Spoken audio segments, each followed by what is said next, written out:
আসসালামু আলাইকুম এভরিওয়ান। আশা করি সবাই অনেক বেশি ভালো আছেন, সুস্থ আছেন। আমি হাবিবা আক্তার মুন্নি, একজন প্রফেশনাল ডিজিটাল মার্কেটার। আজকের এই ভিডিওতে আমি আলোচনা করব একটি গুরুত্বপূর্ণ টপিকস নিয়ে। টপিকসটি হচ্ছে আপনি এসএসসি পরবর্তী সময়টা কিভাবে কাজে লাগাতে পারেন। এসএসসি শেষ, পরীক্ষার চাপ নেই, ক্লাস নেই, কোচিংও নেই, হাতে এখন অনেক সময়। কিন্তু প্রশ্ন হচ্ছে এই সময়টা আপনি কিভাবে কাটাবেন।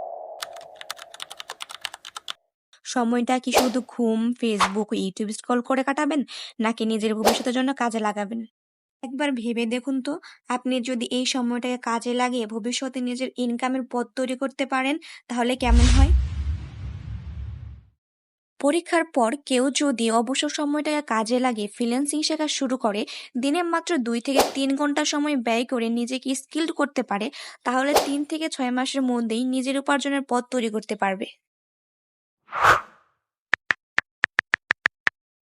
আপনার হাতের মোবাইলটাই খুলে দিতে পারে আপনার ইনকামের দরজা। শুধু আপনাকে জানতে হবে কিভাবে কাজে লাগাতে হয়, আর দরকার শুধু আগ্রহ এবং শেখার ইচ্ছা। ভবিষ্যতের জন্য প্রস্তুতি এখনই শুরু করুন। আজকের এই সময়টা যদি আপনি স্কিল শেখায় ব্যয় করেন, তবে আগামী 5 বছর পর আপনাকে কেউ দমিয়ে রাখতে পারবে না। মনে রাখবেন, যে সময়কে গুরুত্ব দেয় সময় একদিন তাকে পুরস্কৃত করবে। সিদ্ধান্ত এখন আপনার।